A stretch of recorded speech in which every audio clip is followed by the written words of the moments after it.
Good morning વિદ્યાર્થી મિત્રો.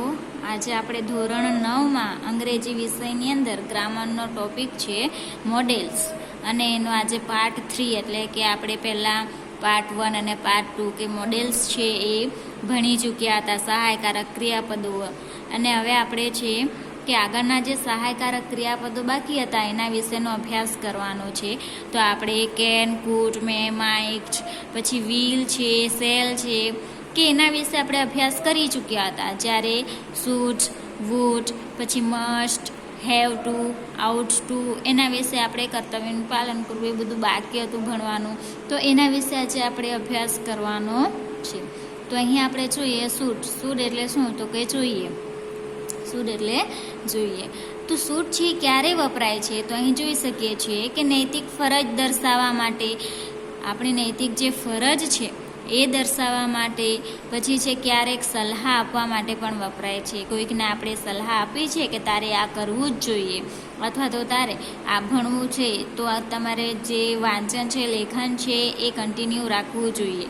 પછી છે કે તમારે આ જોબ મેળવવી છે તો એના માટે તમારે આ લાઈન છે કે એની અંદર તમારે ભણવું જોઈએ. કે ટીચર બનવું છે તો તમારે જે બીએડ છે કે કરવું જોઈએ, કે જેના દ્વારા તમે આગળ આવી શકો. કે સલાહ છે એ આપણે લઈ પણ શકીએ છીએ અને બીજાને આપી પણ શકીએ છીએ. તો દરેક કર્તા સાથે કોઈ પણ જાતના ફેરફાર કર્યા વગર શુડ વપરાય છે. કે હવે કર્તા એટલે શું? તો કે આપણે જોયું હતું કે આઈ, વી, યુ, ધે એ બધા શું છે? કર્તા છે. હી, સી, ઇટ. તો એની સાથે કોઈ પણ ફેરફાર થતો નથી. જ્યારે શુડ વપરાય છે તો એમનું એમ જ રહે છે, કર્તાને કોઈ પણ પ્રકારનો ફેરફાર કરવામાં આવતો નથી. પછી જોઈએ તો કે શુડનો ઉપયોગ વર્તમાનકાળ અને ભવિષ્યકાળમાં થાય છે. ક્યારે થાય છે?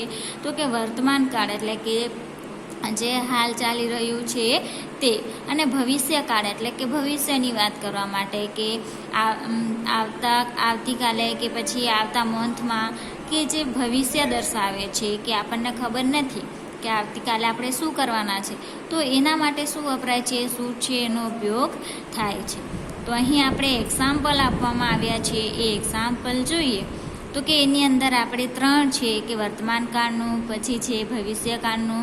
એ જે અહીં સેન્ટેન્સ છે એ જોઈ લઈએ કે શુડ છે કોની સાથે અને કેવી રીતે વપરાય છે તે.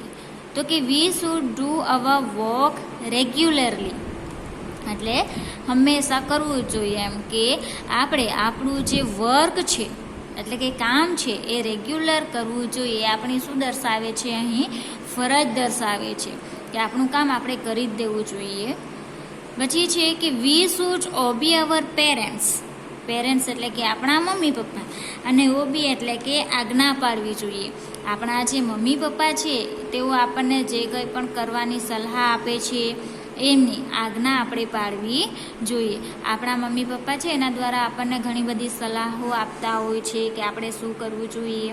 કે આપણને કહે છે કે કોઈ પણ કામ સોંપે છે એ કામ પણ આપણે કરવું જોઈએ. તો ઓબીનો મતલબ શું થાય છે? આજ્ઞા પાલન. કે આપણે આપણા મમ્મી પપ્પાની આજ્ઞા છે એનું પાલન કરવું જોઈએ. તો અહીં આપણે જોઈ શકીએ છીએ કે શુડ છે એ કોની સાથે વપરાયું છે? તો કે અહીં બહુવચનનું રૂપ છે. કર્તા કોણ છે? તો કે વી. તો આ વી છે એની સાથે કોઈ પણ અહીં ફેરફાર થતો નથી. આ જે કર્તા છે એની સાથે કોઈ ફેરફાર થયું તો કે નહીં થયું, કારણ કે વીનું વી છે અહીં. પછી છે you should take bath daily, કે તમારે દરરોજ નાહવું જોઈએ. તો અહીં શું દર્શાવવામાં આવ્યું છે? કે ડેલી એટલે કે આપણને અહીં સલાહ આપવામાં આવી છે કે તમારે દરરોજ નાહવું જોઈએ. કે આ જે સલાહ છે આપણને કોઈ આપે છે, અથવા તો આપણે બીજાને આપી શકીએ છીએ. કે સલાહ દર્શાવવા માટે પણ શેનો ઉપયોગ થાય છે? શુડનો. અને અહીં પણ કર્તા સાથે કોઈ પણ જાતની છેડછાડ કરવામાં આવી નથી. પછી આગળ જોઈએ તો કે વુડ. શુડ જોઈ ગયા, હવે જોવાનું છે વુડ. વુડ એટલે શું? તો કે ઈચ્છા દર્શાવી. આપણી ઈચ્છા શું છે એ દર્શાવવું એને કહેવાય છે વુડ. અને વુડ એ શું છે? તો કે વિલ આપણે જોઈ ગયા, એનું ભૂતકાળનું રૂપ શું છે? વિલ ભવિષ્યકાળનું રૂપ હતું, અને એનું ભૂતકાળનું રૂપ શું છે? વુડ થાય છે. કે વિલનું ભૂતકાળનું રૂપ વુડ થાય છે. તો અહીં વુડનો ઉપયોગ વિનંતીનો ભાવ, આપણે કોઈકને વિનંતી કરીએ છીએ, આજે જે કરીએ છીએ તે દર્શાવવા માટે વપરાય છે. અથવા તો આપણે કોઈકને પ્રશ્ન પૂછીએ છીએ તો પ્રશ્ન પૂછવા માટે પણ વુડ છે એનો ઉપયોગ થાય છે. અને જ્યારે આપણે પ્રશ્ન પૂછીએ કે પ્રશ્ન વાક્ય બનાવીએ છીએ તો આ વુડ છે એ પ્રશ્નની શરૂઆતમાં મૂકવામાં આવે છે. પછી છે કે સામાન્ય રીતે કર્તા યુ હોય, એટલે કે આપણે જોઈ ગયા જે કર્તા છે કે you, we, they, he, she, it એ બધા કર્તા કહેવાય છે. તો અહીં કર્તા યુ છે તો યુ સાથે વાક્યની અંતે શું મુકાય છે? પ્લીઝ. પછી પ્રશ્નાર્થ વાક્યની શરૂઆત શેનાથી થાય છે? વુડથી થાય છે. પછી જોઈએ આગળ તો કે અહીં પ્રશ્ન પૂછવામાં આવ્યા છે, પણ આપણે પ્રશ્ન જોઈ લઈએ. તો what would you take, T or coffee? તમને શું ગમે છે, કોફી કે ચા?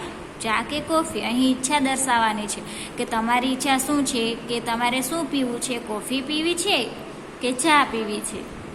તો કે આપણે ત્યાં કોઈ મહેમાન આવ્યું હોય કે આપણે કશે ગયા હોય તો આપણને પૂછવામાં આવે કે તમારે ચા પીવી છે, કોફી પીવી છે કે ઠંડુ પીણું પીવું છે. એના માટે અહીં ઓપ્શન આપવામાં આવે છે તો શું દર્શાવે છે? ઈચ્છા પૂછવામાં આવે છે કે તમારી ઈચ્છા શું છે, કયું પીણું પીવું છે તે. પછી બીજું છે I would do this work, એટલે કે હું તે કામ છે એ કરીશ. અહીં I would do this work એટલે હું તે કામ છે એ કરીશ એવું છે અહીં દર્શાવવામાં આવ્યું છે. આગળ જોઈએ કે મસ્ટનો ઉપયોગ, જે સહાયકારક ક્રિયાપદ છે મસ્ટ, એનો ઉપયોગ ક્યારે થાય છે તે જોઈએ. તો કે અનિવાર્ય ફરજ, જો કે અનિવાર્ય ફરજ કે જેને આપણે નિવારી નહીં શકીએ, આપણે તે કામ કરવું જ છે, આપણને કોઈકે કીધું છે, એમની ફરજ છે આપણી, જે આપણી ફરજ પૂરી કરવી જ છે, તો તેના માટે મસ્ટ વપરાય છે. પછી ભાવપૂર્વકની સલાહ, સંભાવના દર્શાવવા, આપણે જોઈ ગયા કે આગળ પણ સંભાવના દર્શાવવા માટે જે કુડ છે એનો ઉપયોગ થતો હતો, પછી માઇટ છે એનો પણ ઉપયોગ થતો હતો. તો અનુમાન દર્શાવવા માટે મસ્ટનો ઉપયોગ થાય છે. પછી you must drive to the left side, you must drive to the left side એટલે કે તમારે લેફ્ટ સાઈડ પર એટલે ડાબી સાઈડ પર ગાડી ચલાવવી જોઈએ. અહીં શું કહેવામાં આવ્યું છે કે સલાહ આપવામાં આવી છે કે કઈ સાઈડ પર મસ્ટ છે એ કઈ રીતે અહીં વપરાયું છે, તો કે સલાહના અર્થમાં વપરાયું છે. કે આ જે મસ્ટ છે એ સલાહના અર્થમાં અહીં વાપરવામાં આવ્યું છે કે તમારે ડાબી સાઈડ, લેફ્ટ સાઈડ એટલે કે ડાબી સાઈડ ગાડી ચલાવવી જોઈએ. પછી પ્રશ્નાર્થ વાક્યમાં મસ્ટ એ કરતા આગળ અને નકાર હોય ત્યારે મસ્ટ પછી નોટ મુકાય છે. હવે જો કે જ્યારે આપણે આ જે મસ્ટ છે એનો ઉપયોગ કરીને પ્રશ્ન બનાવીએ તો મસ્ટ છે એ કરતા કોણ છે, તો કે આઈ, વી, હી, સી, ઇટ, યુ, ધે એ કરતા છે એની આગળ મુકાય છે. જ્યારે નકાર વાક્ય બનાવીએ છીએ ત્યારે જ્યારે નોટ મૂકીએ તો નોટની આગળ મસ્ટ મુકાય છે. તો આ જે મસ્ટ છે એ સહાયકારક ક્રિયાપદ છે, એ ક્યાં મુકાય છે એ વાક્યમાં અને કેવી રીતે એનો ઉપયોગ કરવામાં આવે છે એ આપણે અહીં જોઈ શકીએ છીએ. પછી આગળ જોઈએ તો અહીંયા આપણને હેવ ટુ એટલે કે એ પણ એક સહાયકારક ક્રિયાપદ છે. એનો અર્થ થાય છે ફરજ પાડવી. આપણે કોઈકની ફરજ પાડીએ છીએ તો ફરજ પાડવી એટલે હેવ ટુ વપરાય છે. પછી કાળ પ્રમાણે હેવ ટુના રૂપો વપરાય છે. જો કાળ કયા કયા છે, તો કે વર્તમાન કાળ, પ્રેઝન્ટ ટેન્સ, પછી past tense and future tense. એટલે કે આપણા 3 કાળ છે. તો વર્તમાન કાળ, ભૂતકાળ અને ભવિષ્યકાળ. તો કાળ પ્રમાણે હેવ ટુ છે અલગ અલગ રીતે વપરાય છે. તો વર્તમાન કાળમાં કેવી રીતે વપરાય, તો હેવ ટુ અને હેઝ ટુ. જો કે હેવ કે મારી પાસે છે અને હેઝ ટુ એટલે કે મારી પાસે છે. તો ભૂતકાળમાં કેવી રીતે બની જાય છે, જે હેવ છે અને હેઝ છે એનું ભૂતકાળનું રૂપ હેડ થઈ જાય છે. આ તો આપણે જ્યારે ચેપ્ટર શીખીએ છીએ તો તેની અંદર પણ આવે છે. પછી ભૂતકાળ છે તો ભૂતકાળમાં હેવ ટુ અને હેઝ ટુને કઈ રીતે લખી શકાય, તો કે શેલ હેવ ટુ અને વિલ હેવ ટુ. આવી રીતે આપણે લખી શકીએ છીએ કે શેલ અને વિલ છે એ ભવિષ્યકાળના રૂપ છે, તો એની સાથે હેવ ટુ અને હેવ ટુ લખાય છે. તો અહીં આપણે ત્રણેય કાંડની અંદર પ્રશ્ન પણ છે, વાક્ય આપવામાં આવેલું છે તે જોઈ શકીએ છીએ કે do I have to finish the work, do I have to finish the work, કે શું મારું કામ છે પૂરું કરી શકીશ. પછી છે you did not have to attend the party, you did not have, જો અહીં નોટ છે પછી હેવ મુકાયું છે, જ્યારે મસ્ટ છે ક્યારે મૂકવાનું હતું, પહેલાં મસ્ટ મુકાય અને પછી નોટ મુકાય. તો અહીં you did not have to attend the party, કે તમે પાર્ટી છે એ અટેન્ડ કરી નથી. પછી will you have to do this work tomorrow, કે આ જે કામ છે એ શું તમે આવતીકાલે પૂર્ણ કરશો. તે કે જે કંઈ પણ કામ સોંપવામાં આવે તે આવતીકાલે, ટુમરો એટલે શું દર્શાવે છે, એ ભવિષ્યકાળ દર્શાવે છે. તો અહીં શું વપરાયું છે, તો કે હેવ ટુ વપરાયું છે. તો અહીં આ જે સેન્ટેન્સ છે એની અંદર કયો કાળ રહેલો છે, તો કે ભવિષ્યકાળ રહેલો છે. પછી અહીં હેવ ટુ છે અને અહીં પણ હેવ ટુ છે, તો એ શેનું વાક્ય છે, તો કે વર્તમાન કાળનું વાક્ય છે. પછી આગળ જોઈએ આઉટટ્રુ. આઉટટ્રુ એ શું દર્શાવે છે, નૈતિક કર્તવ્ય કે સલાહનો ભાવ દર્શાવે છે. આપણે જોઈ ગયા કે આની અંદર ઘણા બધા સહાયકારક ક્રિયાપદો છે, એ બધા ક્રિયાપદો સલાહ દર્શાવવા માટે અથવા તો ફરજ દર્શાવવા માટે જ વપરાતા છે. તો અહીં છે હવે જોઈએ તો કે you out to drive carefully, કે તમારે સારી રીતે ગાડી ચલાવવી જોઈએ. અહીં સલાહ આપવામાં આવી છે, તો સલાહ માટે શું વપરાયું છે, આઉટ ટુ વપરાયું છે. તેથી અહીં કીધું છે કે સલાહ આપવામાં આવી છે. જો આપણું કોઈ કર્તવ્ય હોય તો તેના માટે પણ આપણે આઉટ ટુ છે એ વાપરી શકીએ.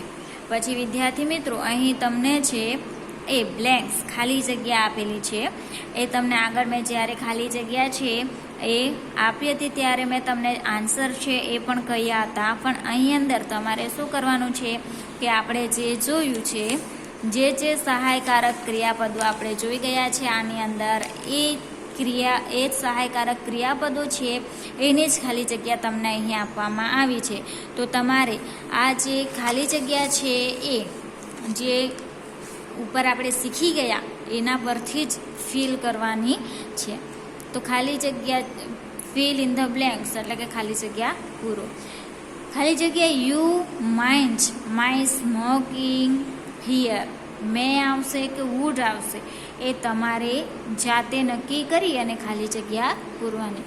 પછી મનીષ વિલ ખાલી જગ્યા લિસન કેરફુલી એટલે કે શાંતિથી, હેવ ટુ કે હેઝ ટુ. પછી યુ ખાલી જગ્યા work hard to win the first prize એટલે કે પહેલું ઇનામ, કે યુ કેન આવશે કે યુ મસ્ટ આવશે એ તમારે જાતે લખવાનું રહેશે. પછી ચોથી ખાલી જગ્યા છે વી ખાલી જગ્યા ઓબી અવર પેરેન્ટ્સ. ઓબી એટલે શું કહ્યું હતું મેં તમને, આજ્ઞાનું પાલન કરવું. કોનું, તો કે પેરેન્ટ્સનું. આ વાક્ય આપણે જે શીખી ગયા એની અંદર પણ આવી જ ગયું છે કે કુડ આવશે કે શુડ આવશે. આઈ એમ ગેટિંગ લેટ કે મને મોડું થાય છે. આઈ ખાલી જગ્યા રૂસ હોમ કે હેવ ટુ કે મસ્ટ ટુ. યુ ખાલી જગ્યા switch off the light when you leave, કે લાઇટ છે બંધ કરી દેવી જોઈએ જ્યારે આપણે રૂમમાંથી કે કશેકથી બહાર, ઘરમાંથી કે બહાર નીકળીએ છીએ તો જે લાઇટ છે એ સ્વિચ ઓફ કરી દેવા જોઈએ. તો એની અંદર શું આવશે, યુ નીડ ટુ કે યુ આઉટ ટુ. શું આવે છે, ફરજ દર્શાવે છે કે પછી શું દર્શાવે છે તે આપણે જોવાનું છે. અને ખાલી જગ્યા છે એ તમારે તમારી નોટબુકની અંદર લખી અને ફિલ કરવાની છે, કે જે આ ઓપ્શન આપેલા છે ઓપ્શનમાંથી સાચો જવાબ કયો છે એ શોધીને તમારે લખવાનું છે. તો વિદ્યાર્થી મિત્રો અહીંયા આપણે જે સહાયકારક ક્રિયાપદો જોતા હતા તેનું પાર્ટ 3 છે એ પૂર્ણ થાય છે, અને જે સહાયકારક ક્રિયાપદો છે અહીં આપણા પૂર્ણ થાય છે. તો 3 વિડીયોની અંદર તમને સહાયકારક ક્રિયાપદ છે એ મેં તમને બતાવ્યા છે. તો એની ખાલી જગ્યા અને એ ક્યારે વપરાય છે એ તમારે ધ્યાનમાં લેવાનું અને એને તમારે યાદ રાખવાનું. આ જે તમને લખીને બતાવ્યું છે એ પણ તમારે તમારી નોટબુકની અંદર લખવાનું, જેથી તમને એ ગમે ત્યારે પણ ઉપયોગમાં આવી શકે છે. Thank you.